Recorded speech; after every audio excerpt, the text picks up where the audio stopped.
Selamat siang Bapak Ibu sekalian. Selamat datang untuk Dr. Atika.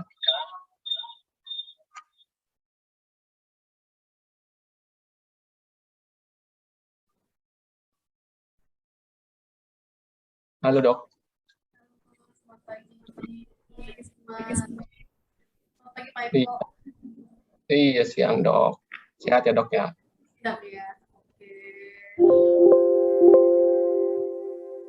Iya Dok, siang ini kita Klub Sehat Indonesia akan bersama dengan Skintri. Bersama-sama Skintri juga akan membahas satu segmen baru yaitu Beauty Talk. Kebetulan kami berbahagia Dr. Atika bisa bergabung pada siang hari ini dari Skintri Klinik Jakarta. Nanti Dr. Atika akan memberikan kita tips-tips terkait bagaimana menjaga kesehatan wajah dan kulit agar tetap awet cantik, awet muda, dan glowing gitu ya Dok ya. Bisa kan Dok ya? Insya Allah. Insya Allah ya. Baik Dok, sambil menunggu yang lain, mungkin saya perlu perkenalkan dulu Dr. Atika, latar belakang pendidikannya. Dr. Atika ini sebagai salah satu founder dari Skintri Klinik Jakarta, adalah member Perhimpunan Dokter Spesialis Kulit dan Kelamin Indonesia atau Prodoski dengan latar belakang pendidikan dari Universitas Pajajaran 2006 untuk profesi dokter, kemudian juga 2008 di Unpad juga untuk magister kesehatan, dan 2014 di Universitas Indonesia mengambil spesialis kulit dan kelamin. Skintri Klinik Jakarta sendiri itu lokasinya di Cililitan ya Dok ya?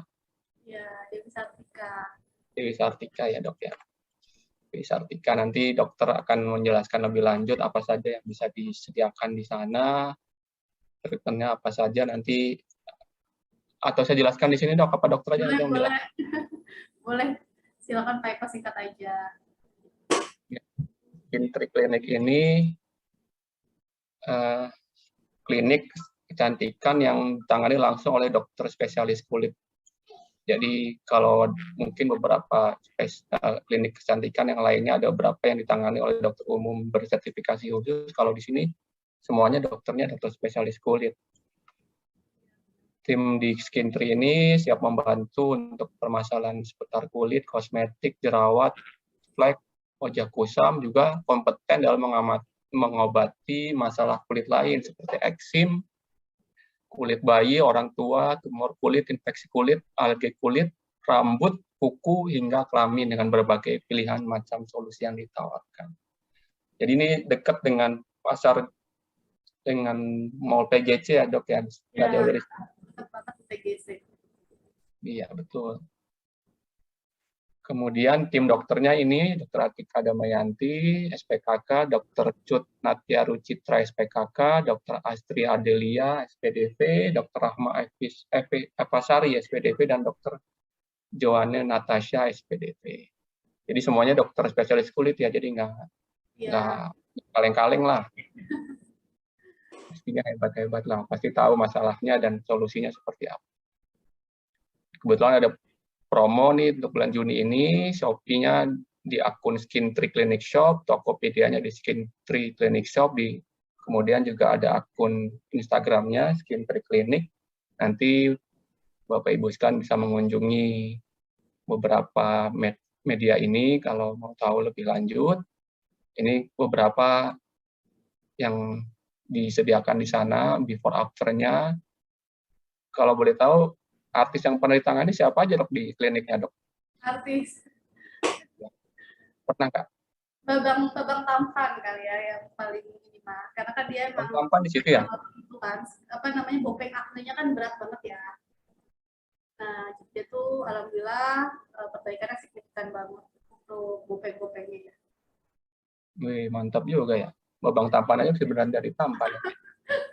Gimana yang nggak tampan? Oke dok, itu jadi teman-teman Bapak Ibu sekalian bisa dengarkan nanti langsung dari dokter gimana ceritanya Babang Tampan dan mungkin ada yang lainnya. Kemudian ini promo Juni, jadi ini banyak promonya lumayan. Jadi teman-teman Bapak Ibu bisa berkunjung di akun IG-nya Skin Tree Clinic untuk tahu lebih lanjut promo untuk bulan Juni ini. Jadi lumayan diskonnya lumayan besar ya. Jadi Bapak Ibu bisa mungkin bisa memanfaatkan mumpung masih ada. Ini situsnya skintreeclinic.id, nomor teleponnya ini adminnya 0811 1083 339, akun IG-nya @skintreeclinic, alamatnya di Jalan Dewi Sartika nomor 353 dekat dengan Mall PGC atau Pasar Grosir Cililitan. Kira-kira demikian pengantar dari saya, Dok. Mungkin langsung ke dokter saja ya. Kami persilakan kepada Dokter Atika untuk menyampaikan materinya. Silakan, Dok. Warahmatullahi wabarakatuh. Salam. Bapak Ibu semuanya, salam kenal. Saya Atika Damayanti, salah satu dokter spesialis kulit dari Skin Tree. Ini sebenarnya agak dadakan ya Pak Eko. Jadi Ya. tapi memang ini kita anggap bincang santai sih, bincang santai di hari Minggu. Jadi mungkin juga saya buatnya nggak terlalu formal, materinya juga ringan.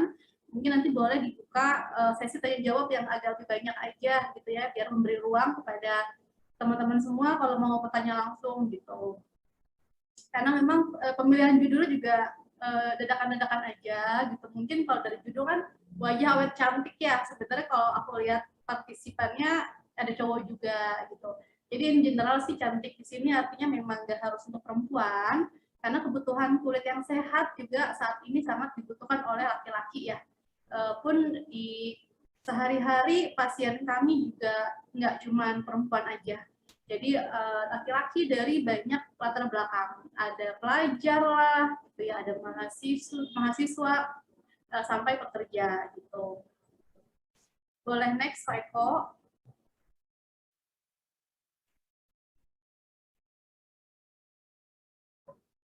Oke, jadi mungkin definisi cantik atau menarik dulu ya gitu. Jadi memang kayaknya cantik atau menarik itu sebuah kebutuhan ya, nggak cuma diri kita gitu.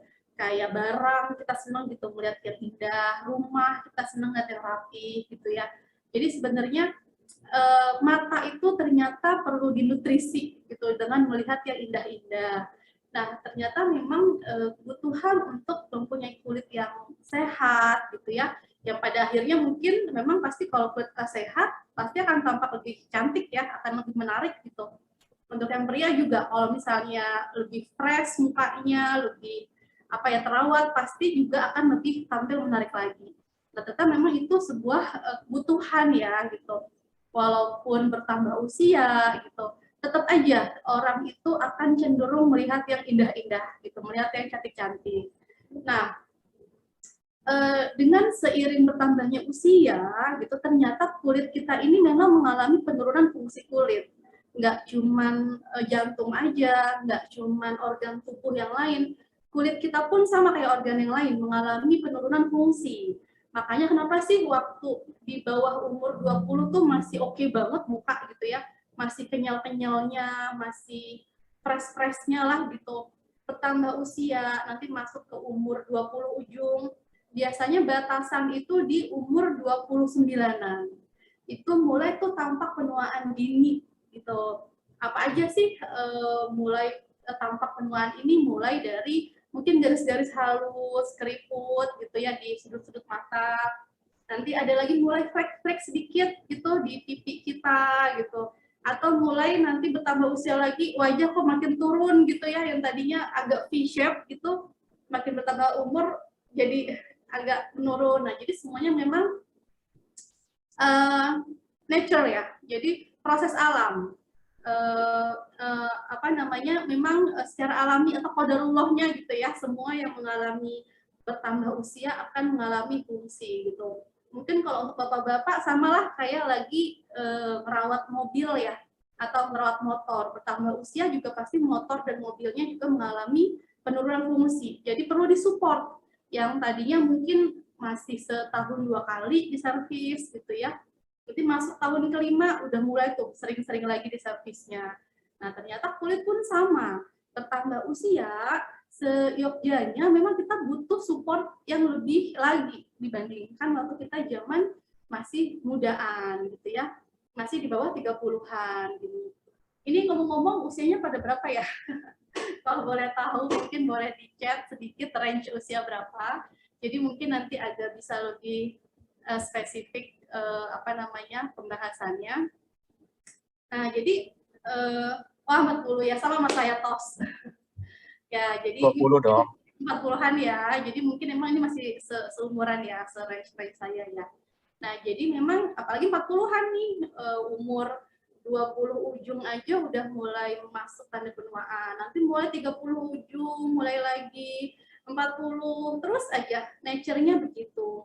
Nah, tapi itu pilihan ya. Ada orang yang memang, saya nggak apa-apa kok begini aja, nah itu nggak apa-apa. Gitu. Tapi ada orang yang memang pengen, aduh saya pengen walaupun saya umur 40 atau 50, paling nggak badan saya, wajah saya, jantung saya tetap fit gitu.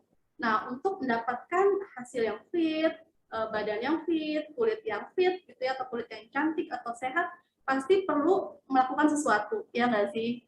Ya kan ini kan klub sehat nih ceritanya. Nggak mungkin dong kita pengen punya jantung sehat tapi ya udah gitu ya jam kantor dari pagi sampai malam tidur makan kantor lagi pasti enggak ya, pasti ada ikhtiar yang kita kerjain. Ya apakah olahraga kah gitu seminggu 3 kali gitu ya, apa memang udah mulai mengatur makanan, kurangi gula gitu kan, dan lain-lain sebagainya. Nah kulit pun sama gitu, ada ikhtiar yang harus kita lakuin untuk mendapatkan kulit yang cantik dan sehat ini gitu ya. Nah, ini kita coba ngerangkum apa aja sih ikhtiar yang harus kita lakuin. Apa namanya? Yang gampang aja, yang bisa didapetin secara mudah gitu, yang daily gitu. Yang memang sebenarnya simple tapi ternyata sering kita remehin gitu. Nah, ini mungkin kalau untuk member klub sehat udah pada tahu ya semua ya gitu bahwa ya pola hidup sehat pasti akan memberikan hasil yang optimal. Apa namanya efeknya pun bukan cuma untuk kulit aja, untuk semua organ tubuh kita dari jantung, dari ginjal gitu ya, gula darah, pembuluh darah. Secara umum yang sehat-sehat pasti akan memberikan dampak yang sehat. Nah ternyata tanpa kita sadari pola hidup sehat pun ternyata berdampak loh ke kulit kita gitu. Jadi apa yang kita makan, apa yang kita minum, apa yang kita lakukan sehari-hari itu akan tergambar di kulit kita juga, gitu ya. Karena nanti akan banyak tuh ada pasien mungkin yang ada penyakit diabetes akan berdampak ke kulitnya. Mungkin lebih mudah gatelan misalnya gitu ya. Ada nanti yang punya mungkin gagal ginjal pasti berdampak ke kulitnya. Nah, jadi kalau teman-teman semua pengen punya kulit yang sehat, yang cantik, yang menarik, ternyata pola hidup sehat ini memang harus kita terapin, gitu ya. Mungkin kalau kayak buah-buahan, sayur-sayuran, dan vitamin, insya Allah udah pada pinter lah ya semuanya ya. Jadi apa aja sih yang mungkin kalau mau spesifik vitamin yang bisa dikonsumsi gitu. Zaman pandemi ini ternyata vitamin-vitamin COVID itu baik banget loh untuk kulit kita. Kayak vitamin D, zinc, itu atau vitamin C, itu semuanya vitamin yang sangat super membawa dampak yang bagus untuk kulit kita juga gitu. Tanpa disadari ya, kita ambil contoh vitamin C. Jadi vitamin C itu ternyata dia prekursor kolagen. Jadi kalau teman-teman semua rajin mengkonsumsi vitamin C, insya Allah kolagen tubuh, kolagen kulit itu akan berproduksi secara optimal. Apa sih kolagen itu? Gitu. Jadi kulit kita tuh ada 3 lapisan. Ada lapisan atas, lapisan tengah, lapisan bawah. Nah kolagen itu kayak bantalannya, lapisan kedua kulit. Kalau saya perlu misalin kayak tempat tidur, kolagen itu kayak busanya. Kulit itu spreknya, gitu ya. Bertambah usia, kan sprek segitu-gitu aja, sprek nggak turun. Nah, ternyata si kolagen, si busa itu bisa menurun. Dia bisa kena matahari, bisa kena radiasi matahari, dia pecah. Dia bisa kena, mungkin ada yang merokok mungkin ya, atau memang ada pola hidup bebas lainnya, mungkin seperti minum-minuman yang nggak sehat, itu bisa merusak kolagen kulit yang di tengah ini. Jadi kebayang ya kalau kita punya tempat tidur, spraynya utuh, tapi busanya habis, kayak melempem gitu ya. Nah, itu dia kenapa wajah bertambah usia, bertambah menua akan lebih turun. Karena si kolagen itu juga jumlahnya menurun. Nah, ternyata vitamin C ini bagus banget untuk meningkatkan kolagen kulit. Daripada Bapak Ibu mengkonsumsi suplemen kolagen yang belum tentu bisa diserap oleh lambung, mendingan mengkonsumsi vitamin C. Gitu ya.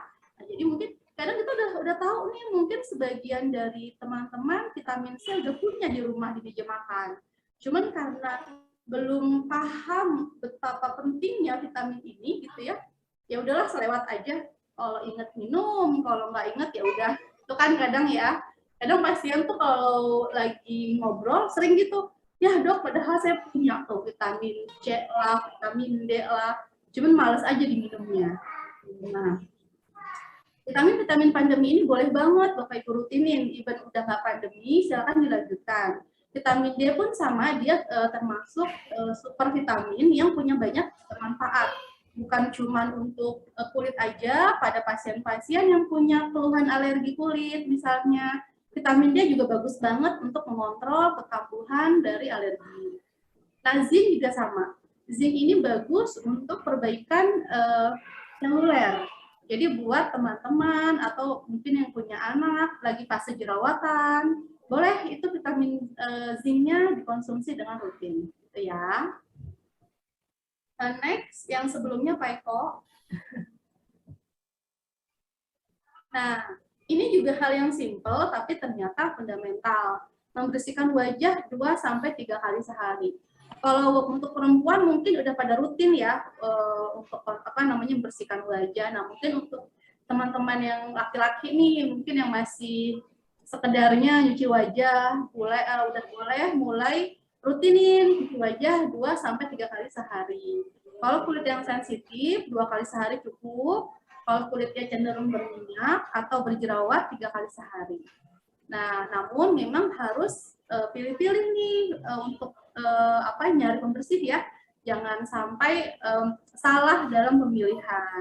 Tandanya salah apa? Misalnya dalam pemakaian ada keluhan perih, kering, gatal, berarti pembersih wajahnya tidak tepat. Tapi kalau dirasa cukup nyaman, memang memberikan dampak makin bersih kulitnya, boleh dilanjutin. Nah, terutama malam hari ini fundamental banget untuk karena malam hari ini saat nutrisi nyampe ke kulit. Makanya kenapa kita SPKK ini sering ngasih krim malam itu di krim malam, karena memang krim malam itu yang memang waktunya kulit lagi mengabsorpsi banyak nutrisi. Saat udara memperedarkan gitu ya nutrisinya itu di malam hari. Nah, jadi jangan pernah nih miss mengoleskan sesuatu di malam hari. Mungkin kalau untuk bapak-bapak agak males, untuk teman-teman yang perempuan boleh mulai di rutinin mengoles wajah kita malam hari dengan sesuatu gitu ya. Kalau mau level obat bisa berkonsultasi dengan SPKK. Kalau untuk yang mungkin level obat-obat yang bisa diberi secara bebas gitu ya, yang over the counter, itu pun boleh-boleh aja selagi nggak ada keluhan. Jadi krim malam itu sangat-sangat membantu banget memperbaiki atau melakukan regenerasi kulit kita. Gitu ya. Oke, next-nya itu pelembab. Nah, pelembab ini juga salah satu yang memiliki peran sangat besar. Mungkin pelembab ini kalau kita permisalin itu mirip oli kalau di kendaraan.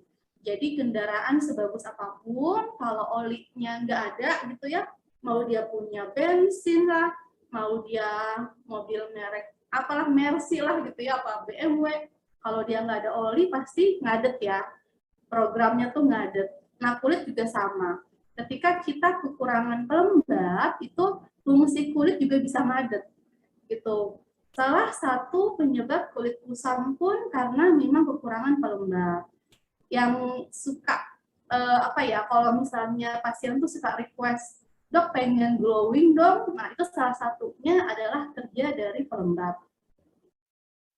Kalau kami SPKK memang sangat merekomendasikan memberikan pelembab yang punya efek sekaligus mengangkat sel kulit mati. Jadi ada bahan-bahan obat, mungkin seperti kalau teman-teman pernah dengar alpha hydroxy acid, itu ada fungsi menjadi pelembab juga mengangkat sel kulit mati. Jadi bisa memberikan efek kulit sehat, gitu ya, kenyal secara cepat. Oke, next.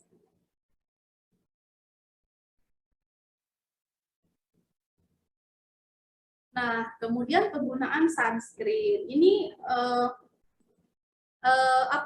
ini bisa dibilang kalau istilah saya ini obat anti-aging yang termurah dan termudah untuk kita yang udah usia 40-an gitu ya, terutama gitu yang udah mulai akumulasi efek dari sinar matahari itu udah mulai banyak gitu, dimana akumulasi efek dari sinar matahari ini kan bisa menyebabkan aging, bisa menyebabkan keriput kulit, bisa menyebabkan kolagen rusak, akhirnya wajah kendur gitu. Penggunaan sunscreen ini benar-benar sangat disarankan untuk teman-teman yang mungkin udah punya keluhan seperti flek di wajah atau wajahnya menggelap gitu ya, dirasa lebih menggelap dari sebelumnya, itu penggunaan sunscreen disarankan boleh setiap 2 jam sekali diolesin.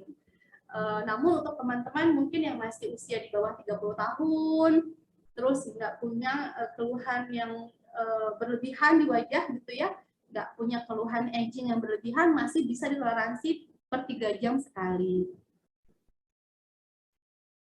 Ya ini maaf ya, keterangannya agak putar-putar.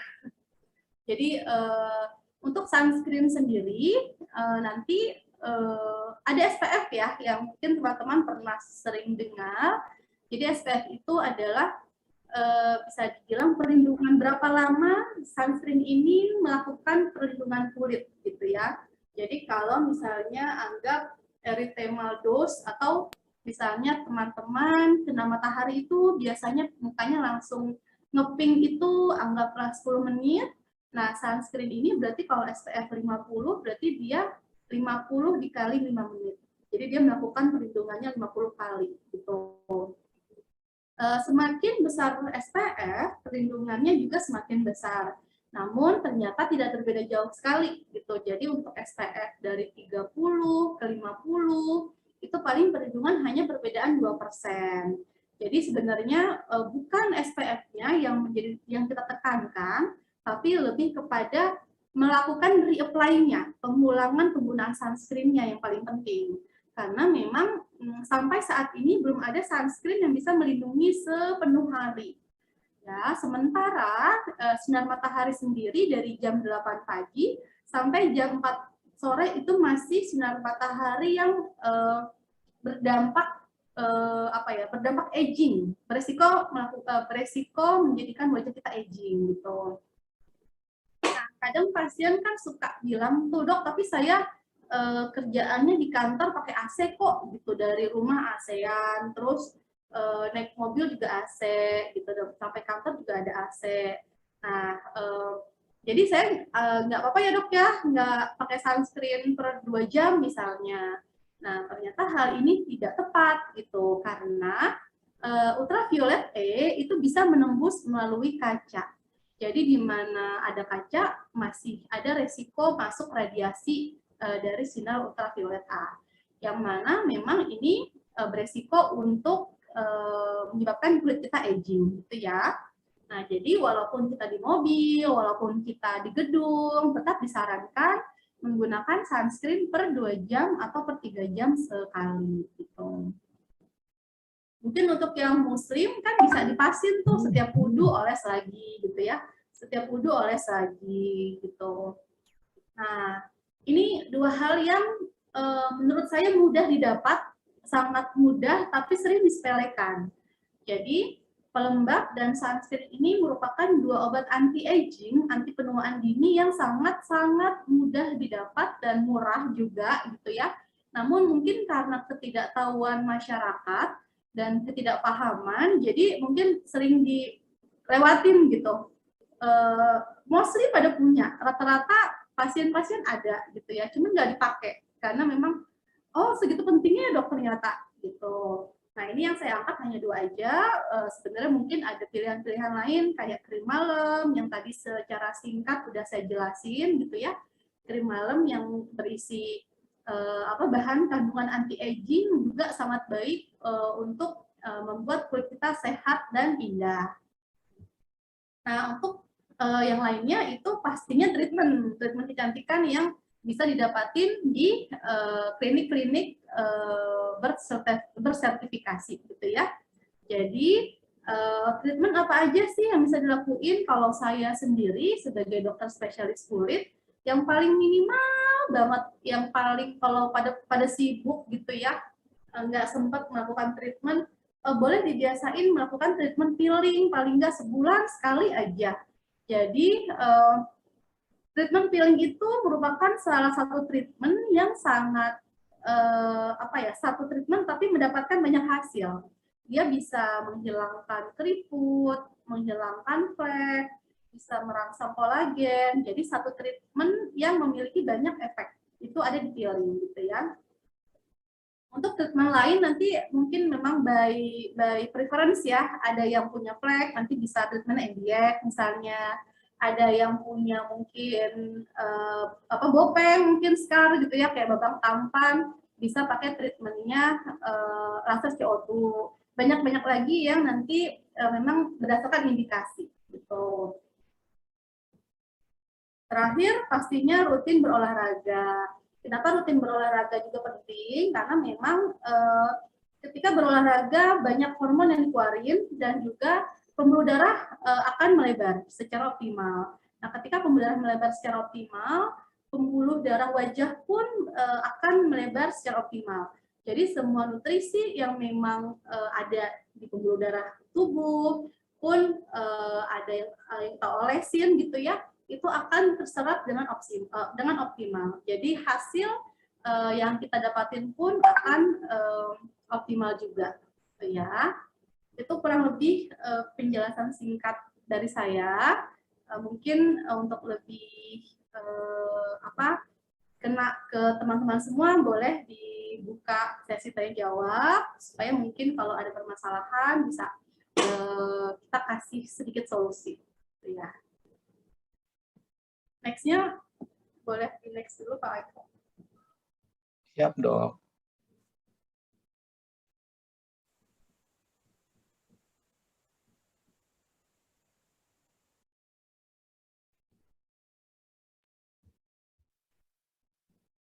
Nah, ini sih usia berapa kita harus mulai. Jadi sebenarnya yang ideal itu memang dari belasan tahun. Ada penelitian membandingkan populasi di Prancis dan populasi di Inggris, di mana populasi Inggris ini memang kecenderungan untuk tidak merawat kulit, sementara di Prancis memang mereka dari belasan tahun sudah melakukan perawatan kulit, dan hasilnya memang anti-aging atau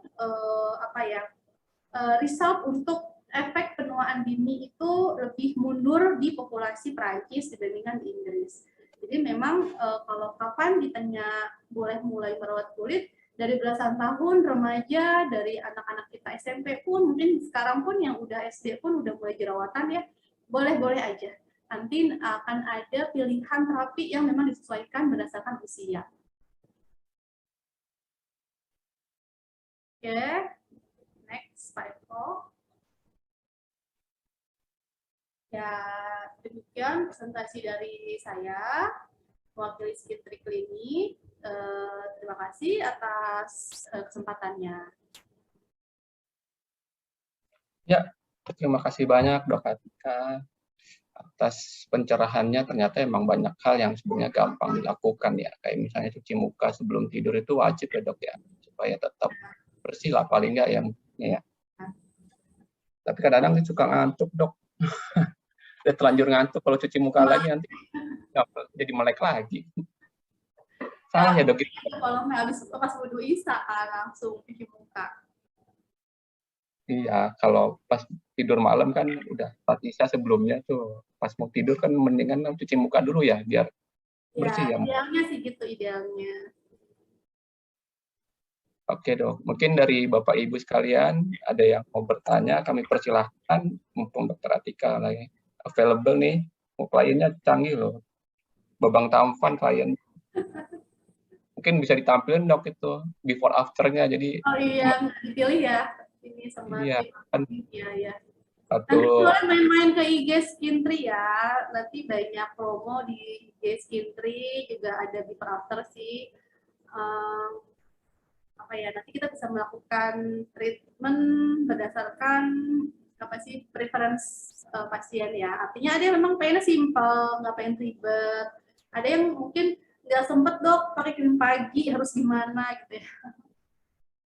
Ya, mungkin ada pertanyaan dari teman-teman semua, boleh taruh di box chat kali ya Pak Eko ya. Ya, silakan Bapak Ibu, teman-teman, kakak adik yang mau bertanya boleh langsung raise hand ataupun via kolom chat, silakan.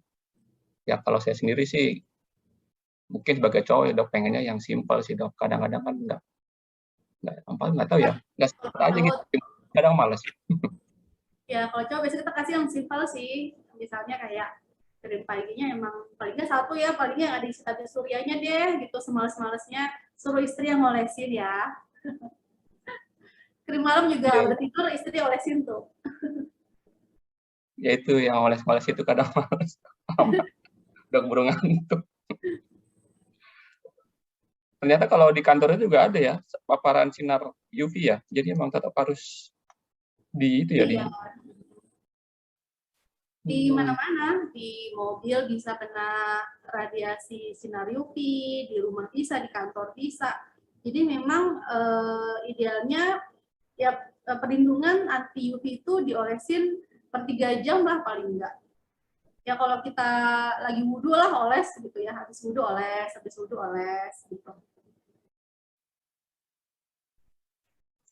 Per 3 jam dok, walaupun itu per laki juga sama ya. Kenapa? Laki-laki juga sama ya, harus ngoles sunscreen di walaupun di dalam kantor ya. Tergantung sih, tergantung laki-lakinya pengen anti aging apa enggak. Kalau yang mungkin segini juga udah cukup ya. Pokoknya semua terapi itu tergantung preference pasien ya. Kalau memang dia pengen result yang optimal, pasti hasil usaha yang dilakukan juga harus optimal gitu kan. Itu dok, ada pertanyaan di kolom chat dari itu Budi Santoso, kayaknya kenal nih dok, Budi Santoso. Halo Pak Budi, terima kasih pertanyaannya. Anak saya cowok, jerawatnya banyak dok, udah pakai krim R tipe ANC3 pada beruntus-beruntus dok, gimana cara ngebersihinnya ya dok? Silakan dok. Ya, makasih Pak Budi. Kalau ini udah berapa lama sebenarnya gitu. Kalau misalnya jerawat itu biasanya kita kasih waktu 3 bulan sebenarnya untuk hasil yang optimal. Insya Allah sih bulan pertama perbaikan udah kelihatan, tapi memang untuk result yang total ya, yang sempurna itu biasanya di bulan ketiga. Ini sih secara penelitian pun di lapangan.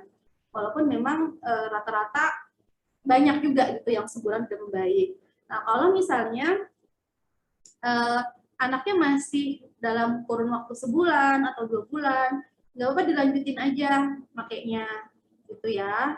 Sambil diintervensi, mungkin ada penyebab lain kali, beruntusnya masih ada, coba dicek pola makannya. Kalau pada pasien yang jerawat, saya biasanya saranin memang minuman susu dan turunannya langsung dihentikan aja. Susu, biasanya pakai keju, margarin gitu ya. Untuk hasil yang lebih cepat, lebih optimal, dihentiin aja. Terus, apakah pembersihannya udah benar atau belum? Jadi biasanya untuk respon terapi kita akan ngecek apakah memang udah rajin cuci wajah, misalnya malam hari udah rutin cuci wajah, terus pakai obatnya juga udah sesuai dosis atau belum. Biasanya satu pot itu kita optimalin 4 mingguan. Nah, jadi nanti itu dicek dulu sama Pak Budi gitu ya. Kalau untuk yang AMC3 tuh terus terang aku nggak tahu isinya apa. Karena itu racikan ya pasti ya. Nah, tapi seharusnya kalau udah ketemu SPKK, insya Allah harusnya udah dipilihin yang sesuai untuk keluhan kulitnya. Gitu. Coba tuh kan namanya. Ya, hormonal bisa ya. Kalau hubungan merasa sih saya kurang tahu, tapi kalau hubungan dengan hormonal bisa. Kurang lebih gitu ya, Pak Budi, mungkin semoga terjawab. Makasih dok, makasih banyak Ya, dok. Tanya Pak Itu Budi Imot. harusnya di on kamera yang nanya ya. Ini Pak Mot nih, gimana nih Pak Mot? makasih Pak Eko atas waktunya. Sama-sama Pak Budi. Lalu anaknya Pak Budi.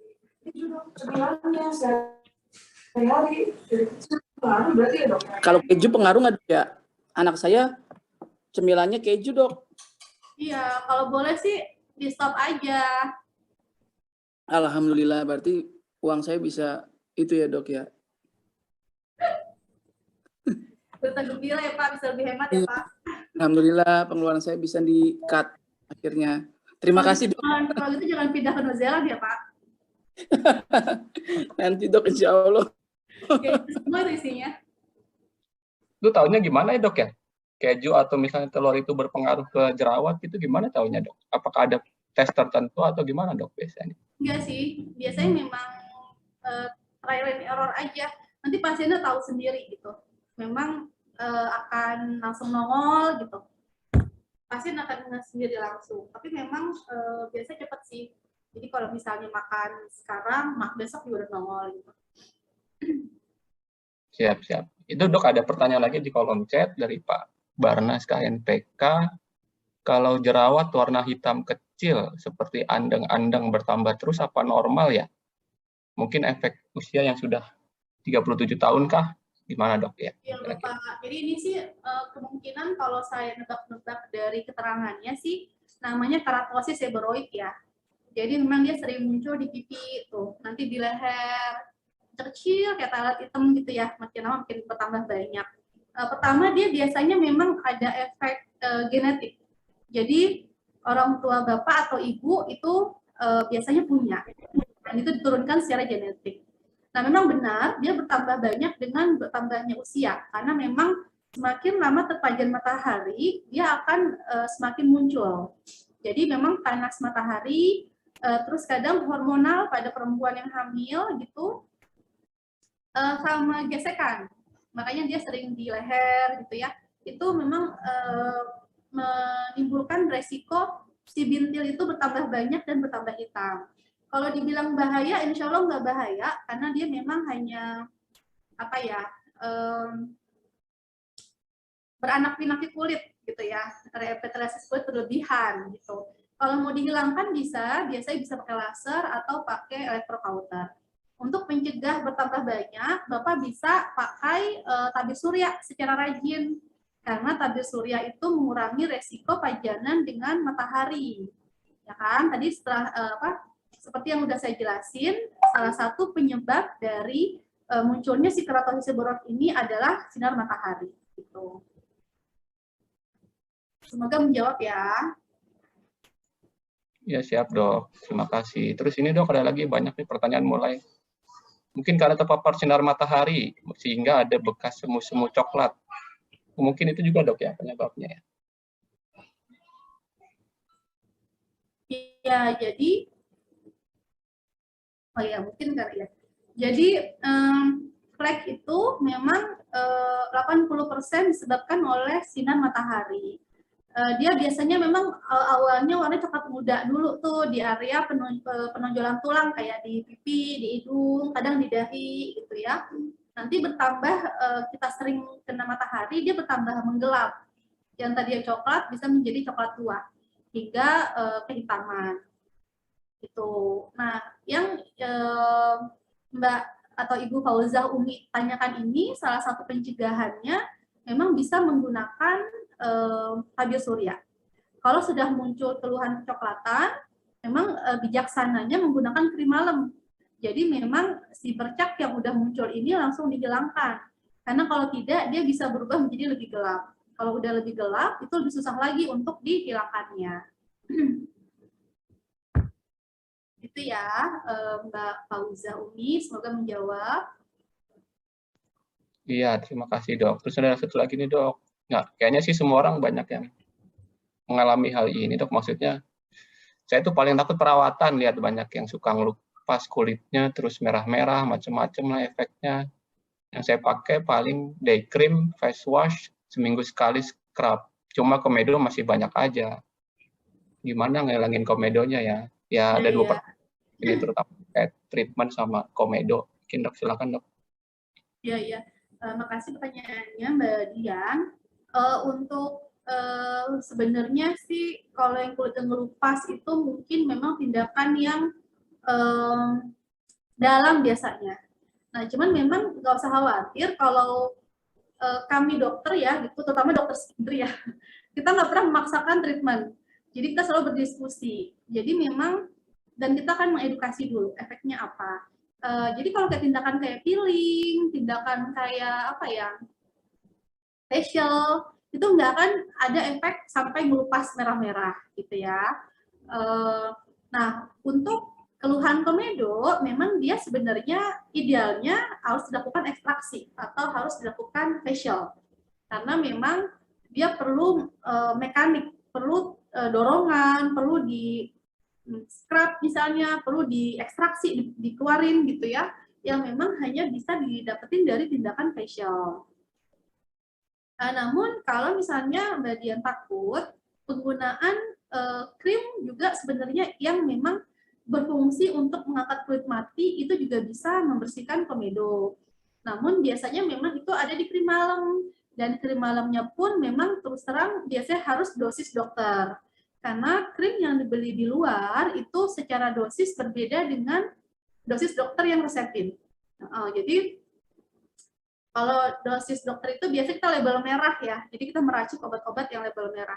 Sementara kalau yang dibeli di luar atau over the counter atau kita sebut kosmetikal, dia lebih kepada bahan obat terendah teraman yang diizinkan oleh BP POM untuk diedarkan.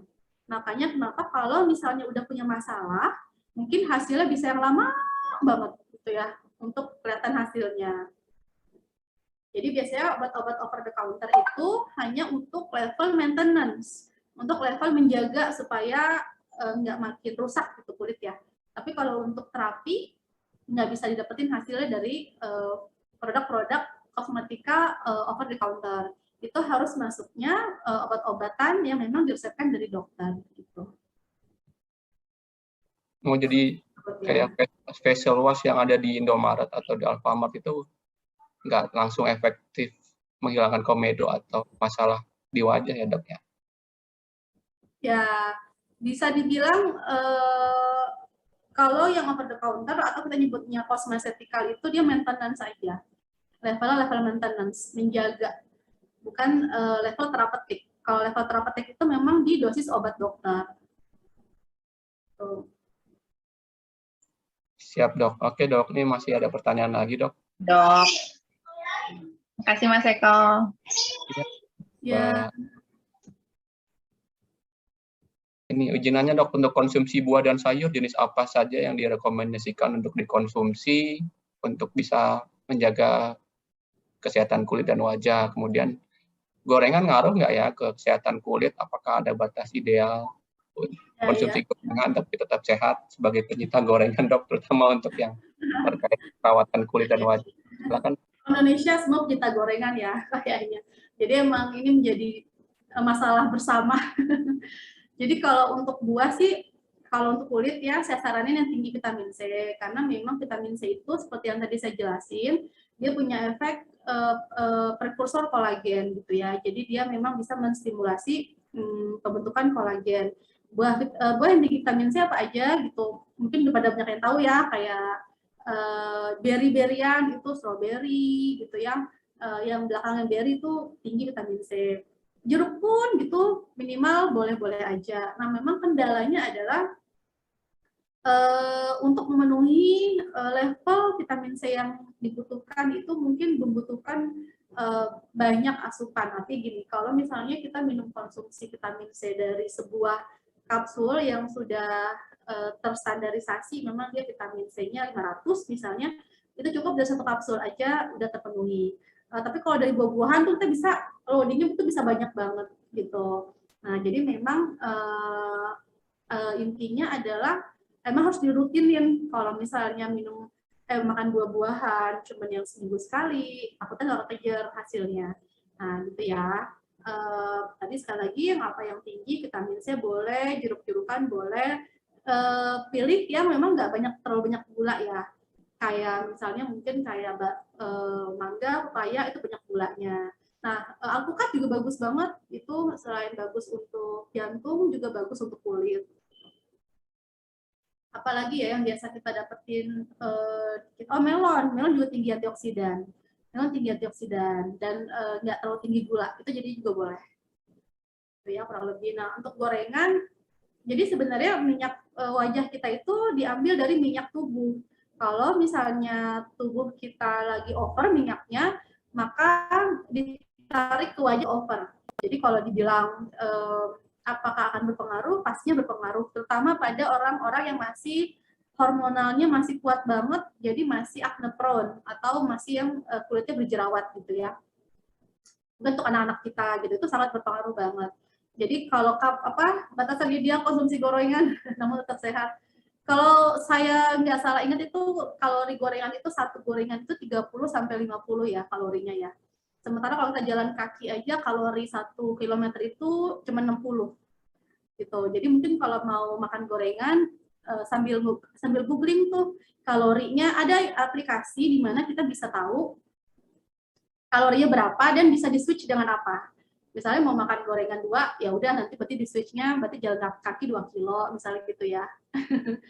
Kalau dibilangin batasan ideal sih saya kurang tahu juga gitu karena bukan ahli gizi tepatnya. Cuman secara kasar saya pribadi menilai tingkat kalori tubuh yang saya makan itu dengan cara gitu. Jadi kalau misalnya memang bisa gorengan diminimalisir, karena secara umum gorengan memang untuk dokter spesialis jantung sendiri itu musuh besar ya. Sementara untuk organ kulit, untuk mendapatkan vaskularisasi atau peredaran darah yang bagus, kita membutuhkan jantung yang bagus. Kalau jantung kita bermasalah, peredaran darah ke kulit pun juga bermasalah. Gitu. Jadi kalau hanya sebatas 2 gorengan gitu, kalau kayak cuman ayam goreng, tahu tempe masih oke. Teman kalau jadi memilnya terlalu sering setiap hari juga boleh aja, mungkin mulai dirubah pola hidupnya. Kalau begitu ya, benar menjawab. Ya, terima kasih dok. Ini lanjut ya dok ya dari Pak Anggar. Saya 55 tahun, mulai timbul flek hitam. Untuk menghilangkannya dengan perawatan apa ya dok? Saya pernah laser tapi malah timbul keloid kecil di pipi. Terima kasih.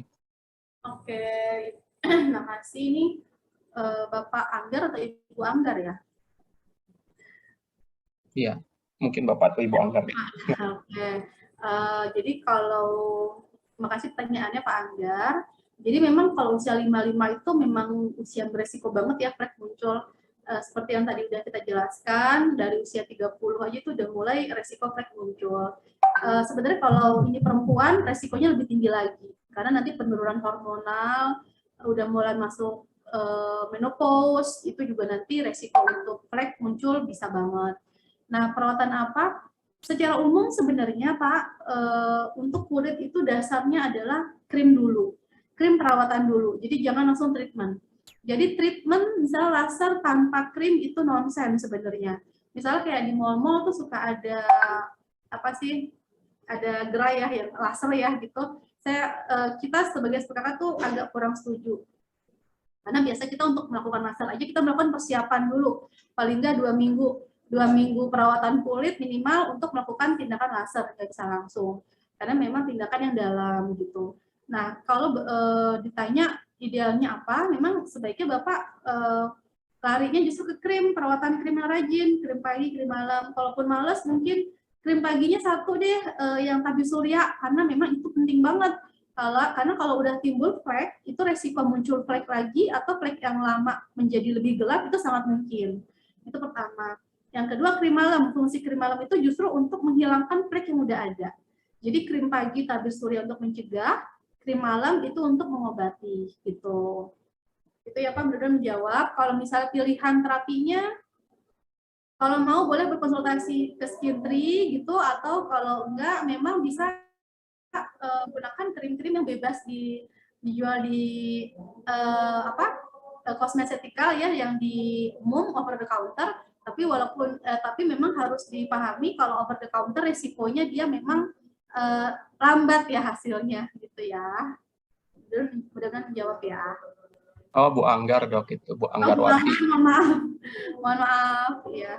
Ya, mudah-mudahan menjawab ya Bu Anggar. Nanti kalau misalnya, atau ada konsultasi online nggak sih dari Skin Tree dok? Boleh, kita menerima konsultasi online, itu bisa, nanti ada admin yang akan meneruskan ke dokter. Jadi nanti pasien biasanya diminta mengisi formulir secara online ya, secara WA gitu. Ada keluhannya apa yang dirasa, punya alergi atau enggak, sama nanti biasanya minta kirim foto. Nanti dokter bisa meresepkan, pengiriman obatnya pun bisa secara Gojek gitu ya, bisa. Tapi kalau misalnya mau langsung ke klinik juga boleh-boleh aja. Oke, jadi gitu bisa juga konsultasi online ya, dok, dan Bapak Ibu sekalian di nomor 08 11 10 8 3 kali 9. Ya. Nanti di sama webnya juga ada nomornya.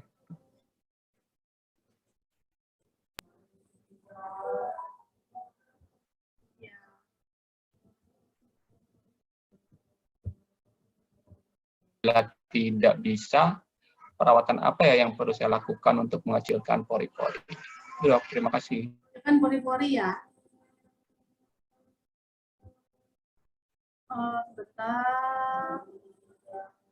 Mengecilkan pori-pori ya, maaf. Catnya ke bawah.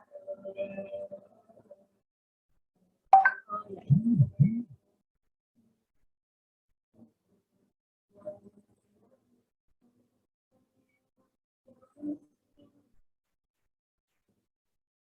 Boleh diulangin Pak Eko, maaf.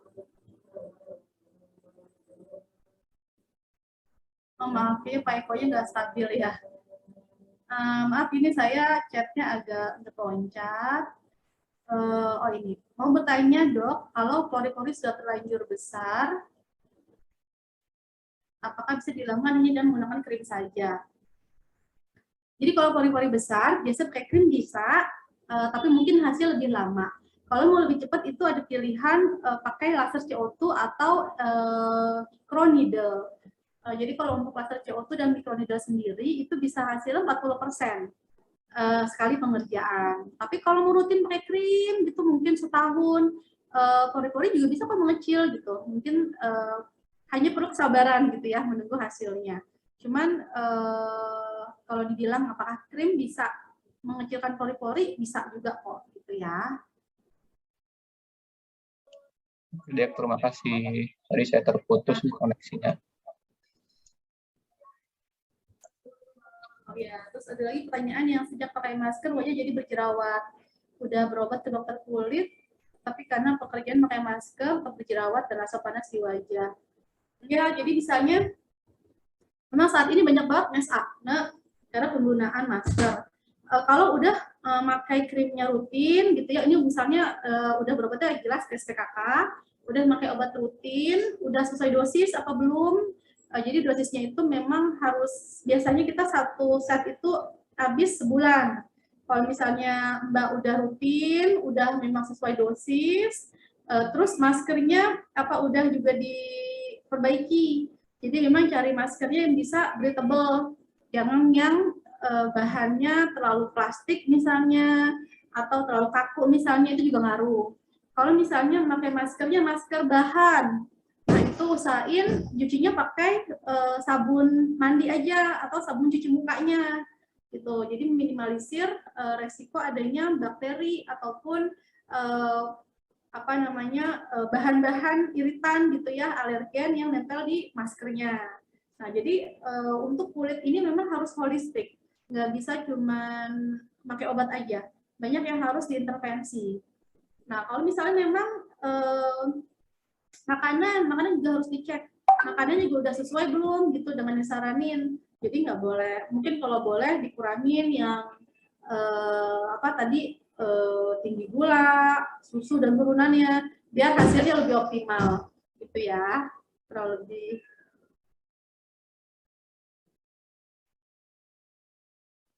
Oke dok, terima kasih. Jadi emang harus komprehensif ya. Ya, Nggak bisa cuma beli face wash di minimarket terus sudah selesai. Ya. Ini dok, ada lagi nih. Ini teman saya dulu pas remaja kulitnya hitam, kok pas dewasa bisa glowing, bersinar gitu dok. Apa karena skincare apa suntik pemutih ya? Gimana sih teknik khususnya? Gimana dok ya? Ada ya di skincare juga bisa begitu dok? ya. Jadi kalau untuk itu sih nggak tahu ya, maksudnya kulit pada dasarnya kalau dirawat insya Allah hasilnya bagus gitu. Nah, apa aja udah dia laluin itu kita nggak tahu, aku nggak tahu gitu. Jadi tapi kalau ditanya mungkin atau enggak, mungkin aja. Suntik vitamin whitening, pakai krim rutin, krim whitening body, whitening face itu bisa banget gitu. Jadi kalau perubahan warna drastis, nah saya juga kurang tahu nih, karena sebenarnya banyak bahan-bahan obat yang nggak aman juga bisa menyebabkan kulit langsung putih drastis. Cuma ada resikonya nanti gitu. Nah biasanya memang bahan-bahan yang nggak aman ini banyak diedari di pasaran ya. Jadi sebenarnya bukan rahasia umum lagi gitu. Yang memang banyak krim-krim yang pot-pot dokter tapi bukan dari dokter, dijual bebas, itu bisa beli online, hasil cepat, tapi kita nggak tahu isinya apa, bukan resep dari dokter misalnya. Nah itu saya juga kurang tahu itu. Tapi kalau ada di lapangan memang ada gitu, ada banget. Kan juga bisa jadi kayak putih kayak opa gitu ya. Habis ya, Iya, itu bisa ya dok ya. bisa. Tadi nyobain dok. Oke, ini juga ada lagi dok. Anak saya laki-laki usia 14 tahun, wajahnya full dengan komedo halus, jadi kayak beruntusan. Lalu perawatan seperti facial rutin itu apakah ada efek samping jadi bolong-bolong kulitnya seperti bopeng atau enggak ya di kemudian hari? Gimana dok? Silakan. Ya, biasanya kalau bopeng itu justru karena jerawat dalam. Jerawat yang nggak langsung dikeluarin atau komedo yang nggak langsung dikeluarin, dia jatuh ke dalam, itu bisa menyebabkan resiko jadi bopeng. Tapi kalau facial dilakukan dengan aman, memang dengan dilakukan apa ya, sesuai dengan SOP gitu ya, sesuai seharusnya, ada sterilisasinya, nanti ada dibuka misalnya dengan obat atau dengan uap panas, nanti ditutup dengan uap dingin, atau ditutup dengan masker dingin, nanti ada oles obat setelahnya untuk mencegah adanya infeksi bakteri, itu sih insya Allah nggak ada resiko untuk jadi bopeng. Gitu. Yang penting nanti dilihat justru dilakukannya di mana gitu. Jadi memang berhati-hatinya di situ justru. Jangan sampai yang melakukan mungkin yang memang nggak paham justru. Oke, terima kasih dok. Ya sama-sama. Gitu dok. Saya juga kadang suka iseng dok, apa namanya, ngupas komedo gitu, iseng. Ya, iya. Jadi sama kayak bahan ya, bahan kalau kita gunting dengan gunting baju gitu, gunting jahit dilakukan oleh penjahit, hasilnya jadi baju ya kan. Tapi kalau bahan kita gunting-gunting, kita nyobek-nyobek, ya nggak jadi baju ya. Jadi makin rusak gitu. Jadi semuanya ada ilmunya sebenarnya. Sama-sama pakai ini perusakan, tapi yang satu rusaknya terkontrol istilah kita. Yang satu rusak tanpa kontrol. Oh gitu. Jadi apa namanya ngupas-ngupas komedo secara mandiri gitu nggak disarankan ya dok ya? Iya, apalagi kalau yang dalam ya. Karena ada batasan di kulit, di mana kalau batas itu dilampaui, dia jadi bopeng. Gitu. Nanti ada batasan antara kulit 1 dan kulit 2 tuh ada batasan kalau dia dilalui, dia jadi bopeng. Tapi kalau misalnya di atas itu, dia aman. Nah, itu semuanya ada ininya. Ada ilmunya. Tekniknya ya. Ya. Boleh tahu nggak dok, yang babang tampan itu prosesnya berapa lama dok transformasinya dok dari Itu yang laser cowok tuh 5 kali sih, dia memang parah banget. Dia 5 kali. Jadi dia selang sebulan ya. Laser cowok tuh 5 kali. Berarti 5 bulan ya kurang lebih. 5 bulan aja itu transformasinya? Iya. Cepet Kalau juga ya, saya laser kira pakai belum tahu. laser cowok tuh cepet sih. Pasien saya terakhir kalau ditanya berapa kenaikan bopengnya gitu ya, 40% kata pasien. Ada yang jadi range mungkin 20 sampai 40 lah ya. Kenaikan bopeng, kenaikan untuk pori-pori kecil. Pakai CO2 tuh lumayan apa ya, wow sih hasilnya. Laser ya dok ya? Iya, laser CO2. Mahal nggak tuh dok? Ada promo loh, murah jadinya. Makanya Oh, di follow IG Skintri ya, IG Skintri di follow. Nanti banyak promo-promo bulanan. Baik, oke dok. Oke Bapak Ibu, ada yang mau ditanyakan lagi? Kami persilakan. Nanti juga materi pada hari ini akan disampaikan. Ada juga di website klubsehat.com ya Bapak Ibu. Jadi Bapak juga bisa mengunjungi website tersebut. Skintri ini buka hari apa aja dok? Tiap hari dok apa atau liburnya? Hari Senin ya. Oh liburnya Senin ya?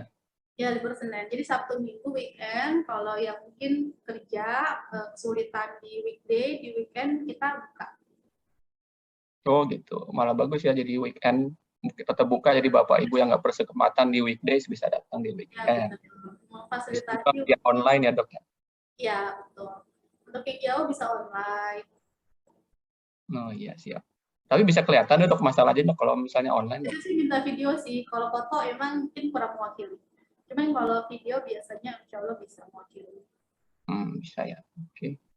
Oke Bapak Ibu nanti kalau misalnya ada pertanyaan lebih lanjut bisa nanti juga email ke kami juga di cs@klubsehat.com ataupun bisa WA juga ke admin Skintri tadi di nomor yang di-share di chat box 0811 1083 339. Baik Bapak Ibu, kami tunggu lagi sampai 2 menit ke depan ya pertanyaannya. Sekiranya masih ada kami tunggu. Mungkin selanjutnya, kalau udah usia 40-an nih dok kayak saya gitu ya. Kalau dokter nggak kelihatan 40 ya, kalau saya mungkin kelihatan 40 ya.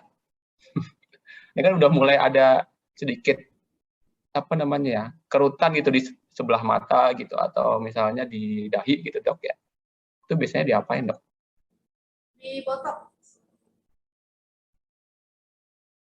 Di botox itu diapain dok?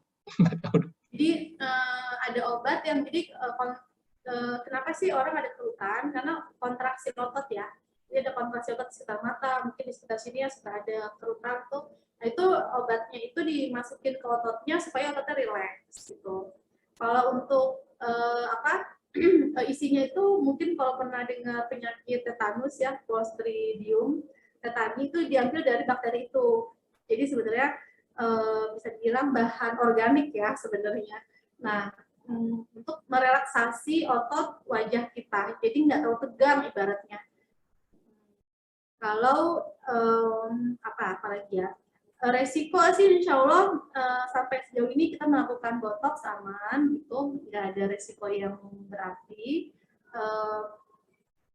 Apalagi ya, untuk efek itu biasanya kalau untuk botox pertama itu kurang lebih 6 bulanan hasilnya bisa jadi bertahan 6 bulan. Nanti dari botox misalnya mau botox lagi yang kedua, nanti biasanya selangnya bisa setahun tuh efeknya. Botox yang berikutnya bisa 2 tahun. Jadi memang dia makin memperpanjang hasil gitu. Jadi memang kan otot kita kan dipakai mulu ya tiap hari ya. Jadi lama-kelamaan memang dia tegang gitu ibaratnya. Jadi harus direlaksasiin. Gitu dok. Terus kalau facial itu ngaruh nggak ke pengurangan kerutan atau gimana? Kalau facial ibaratnya sih ngaruh tapi persentase kecil gitu ya, bukan kecil. Jadi kalau botox kan langsung di 2 minggu juga resultnya langsung kelihatan. Kalau kayak facial itu mungkin bisa kalau rutin per 2 minggu gitu. Jadi ibarat kalau yang satu maraton, yang satu ini jalan santai hasilnya. Oh gitu. gitu. Jadi ya ujung-ujungnya sebenarnya sama aja Kalau biaya. nyampe ke tujuan sih nyampe insya Allah, cuman yang satu ya lama gitu ya, yang satu cepat gitu. Oke. Jadi yang satu agak cepet lah, yang satu lama banget ya. Karena kali-kali ya baru kelihatan. Ya benar. Siap. Ya, karena kan kita cowok juga kadang-kadang pengen kelihatan mukanya bersih aja gitu kan, enak tuh kalau kita bersihkan. Nggak perlu putih sih kadang-kadang. Boleh Pak Eko. Gitu. Bisa Nah itu di dokternya tuh dokter Mbak Dinda. Botox itu punya jangka waktu nggak dok? Katanya setelah dilakukan 2-3 bulan apa harus rutin atau gimana dok? ya, jadi biasanya botox itu kalau pertama kali suntik dia hasilnya bisa bertahan 6 bulanan. Nah, biasanya pasien tuh mau touch up lagi, istilah gitu ya. Kalau misalnya mau touch up lagi itu bisa dilakukan, jadi itu by preference sebenarnya. Kalau pasien merasa 6 bulan masih oke, nggak usah di touch up, nggak usah di botox lagi. Cuman kalau misalnya merasa udah nih dok, udah mulai nongol gitu, mau touch up lagi 6 bulan boleh. Nah, nanti kalau dari kalau secara teori gitu ya, pun di lapangan antara botox yang pertama kedua itu bisa 6 bulan, antara botox kedua ketiga itu bisa setahunan. Oh gitu. Sama dia jangkanya. Hasil lebih lama. Kenapa? Berarti sekali botox sudah bertahan 6 bulan ya, nggak perlu berkali-kali ya? Iya betul. Karena dia enggak yang, jadi sebenarnya kan tergantung kita pakai ototnya ya. Kalau otot kita memang kita bisa gini, ada pasien memang suka merenyit gitu ya. Suka emang suka, ada kan emang pola ekspresi orang ya. Nah, dia cenderung mungkin nongolnya di dahi. Tapi setelah dia dibotok mungkin dia paham gitu, dia mengontrol ototnya. Jadi ototnya bisa dikontrol sebenarnya. Jadi dia bisa meminimalisir resiko munculnya kerutan lagi gitu. Oke. Itu ada Pak Budi Mods mau nanya lagi dok, tipsnya biar cantik kayak dokter, nggak ada krimut, terus glowing terus. Terus apakah botox aman untuk ibu hamil dok dari Ibu Neti atau Mbak Neti?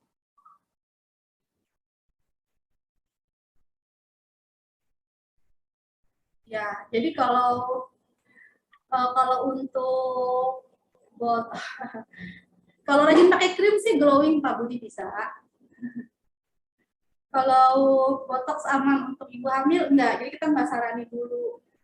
Jadi kalau ibu hamil itu paling minimal peeling deh, gitu. Peeling facial masih oke facial, tapi facial itu juga nanti by ketahanan pasien. Kalau pasiennya kesakitan gitu kita nggak saranin, nggak saranin. Tapi kalau misalnya pasiennya aman-aman aja, dia nggak terlalu nyeri, boleh-boleh aja.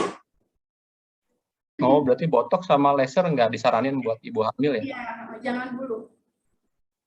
Oh iya. Dok, kalau sekarang kan masih pandemi, dok, kalau prosedur di sana gimana dok untuk jadwalannya pekerjaan? Kita masih, kalau untuk dokter kita masih masih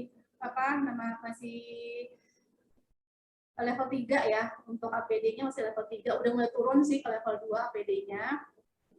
Untuk tindakan sih juga udah nggak swab. Kalau untuk reservasi masih booking, jadi benar-benar harus datang sesuai jam booking gitu. Jadi kita masih dibatasin sejam itu hanya 3 pasien saat ini. Maksudnya nggak bisa datang langsung gitu dok ke klinik atau seperti jadi biasanya sih kalau mau datang langsung, kalau misalnya emang ada slot yang kosong masih bisa, tapi kalau misalnya nggak ada, kita nggak akan masukin. Jadi misalnya mau udah full gitu di jam itu udah 3 pasien, kita nggak akan masukin pasien lagi. Tapi kalau misalnya emang masih kosong masih bisa. Jadi memang maksimal 3 pasien sejam. Oh, jadi amannya mending perjanjian dulu by WA ya dok ya? Iya benar. Oke. Ada pertanyaan lagi dok? Masih ada waktu nggak dok? Ya, boleh sedikit lagi Pak Eko. Oke. Ini apa pengaruh infus vitamin C kolagen terhadap kulit dok? Terhadap kulit ya. Vitamin C bagus banget ke kulit. Kolagen juga bagus ke kulit. Kalau vitamin C tadi kayak saya udah terangin, dia prekursor kolagen. Jadi ketika kolagen masuk, dia ketika vitamin C masuk, dia bisa dirubah menjadi kolagen. Jadi kalau dibandingin kita mengkonsumsi suplemen kolagen, kalau saya pribadi menyarankan mendingan vitamin C aja konsumsi. Bisa by infus, bisa by oral atau obat minum gitu ya. Terus kalau pengaruhnya mencerahkan kulit, efek whitening juga ada, anti aging juga ada, antioksidan juga ada. Jadi bagus banget sih insya Allah. Semuanya kalau dirutinin resultnya akan kelihatan. Jadi memang, tapi kalau kulit itu nggak bisa langsung buru-buru ya hasilnya. Mungkin bisa dilihat 3 bulan gitu ya untuk hasil optimal ya. Gitu. Untuk tentang klinik ya, kalau masih pandemi kemarin kita melakukan swab antigen di klinik. Jadi pasien itu udah di cover semuanya biayanya sekaligus swab antigen. Tapi saat ini kita udah nggak melakukan swab antigen lagi. Jadi boleh datang langsung. Tapi memang harus by booking dulu. Oke dok, terima kasih banyak waktunya dok, sudah lebih. Oh masih ada lagi dok, ada yang bertanya. Terakhir ya dokter, boleh ya dok ya? Ya silakan. Mengkonsumsi produk yang ada kolagennya apakah berpengaruh yang kepada orang yang memiliki penyakit lambung dok? Ya mungkin kalau infus kolagen atau misalnya minum produk kolagen gimana tuh dok? Apakah disarankan atau enggak ya untuk yang berpenyakit lambung? Mungkin nyusul yang untuk penyakit lambung itu lebih ke arah vitamin C ya, dosis tinggi ya. Pada banyak pasien yang memang punya keluhan asam lambung itu memang nggak bisa mentoleransi vitamin C. Cuma nanti boleh dilihat, kadang beda produsen itu bisa beda resultnya. Jadi perusahaan obat yang satu dengan yang lain itu pengolahannya beda, kapsulisasi juga beda, itu bisa menghasilkan result yang berbeda. Tapi kalau kolagen sendiri sih insya Allah aman. Oke dok, terima kasih banyak. Bapak Ibu sekalian, karena keterbatasan waktu dan ya Alhamdulillah Bapak Ibu kita sudah mendapatkan banyak pencerahan pada siang hari ini. Yang tadi seperti disampaikan Dr. Atika, ya semua memang kasuistis masing-masing. Bapak Ibu nanti bisa berkonsultasi langsung ke Skintri Klinik di Cililitan, dekat Pasar Grosir Cililitan, atau by WA juga bisa konsultasinya ke nomor 0811 1083 39. Bisa juga berkunjung ke akun IG-nya di Skin3 Klinik ya. Di situ juga ada banyak informasi terutama terkait promo di bulan Juni ini. Ya mungkin bisa dimanfaatkan Bapak Ibu, ini juga sudah ditampilkan di layar ya promo bulan Juni ini. Bapak Ibu bisa manfaatkan. Kami dari klubsehat.com juga mengajak Bapak Ibu untuk bisa mengunjungi website kami juga di klubsehat.com, di mana di situ juga tersedia informasi terkait materi hari ini dan juga health talk sebelum-sebelumnya. Juga ada beberapa program yang kami jalankan bersama dengan cekpremi.com, misalnya asuransi kesehatan kolektif, yang sekarang akan dibuka susulannya dengan premi 1 jutaan saja per tahun, sudah mencakup rawat inap, rawat gigi, rawat jalan, dan santunan meninggal dunia.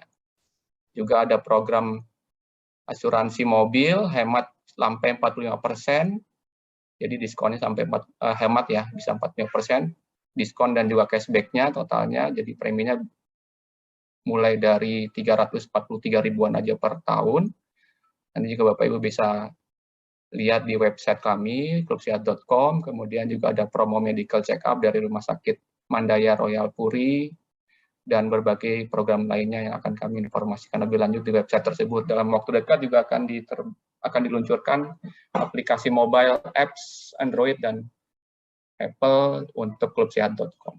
Terima kasih waktunya Bapak Ibu sekalian. Terima kasih juga kepada Skintri Klinik dan Dr. Atika Damayanti untuk waktunya dan informasi serta wawasannya, dok, pengetahuannya, berbagi pengetahuan dengan kami.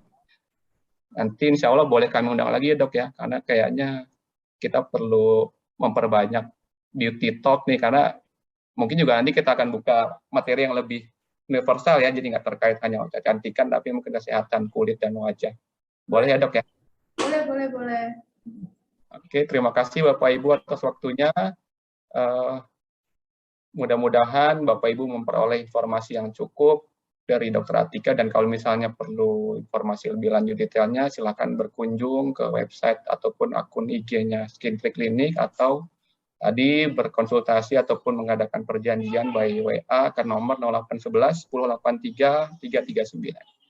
Saya Eko dari blogsiat.com dan Dr. Atika Damayanti dari Skin Clinic mengucapkan terima kasih atas perhatian Bapak Ibu. Kami sekiankan dulu Beauty Talk pada hari ini. Mudah-mudahan kita bertemu dalam Beauty Talk atau Health Talk selanjutnya. Atau minggu depan juga ada Health Talk hari Sabtu, Bapak Ibu. Nanti kami akan informasikan lebih lanjut di website blogchat.com untuk materinya. Terima kasih. Assalamualaikum warahmatullahi wabarakatuh. Terima kasih, Dokter Tika. Terima kasih Pak Eko, terima kasih semua. Sampai ketemu. Izin live ya Pak Eko dan semua. Sukses Terima kasih, selalu, sehat. Assalamualaikum. Ya, sehat selalu buat Dokter Skin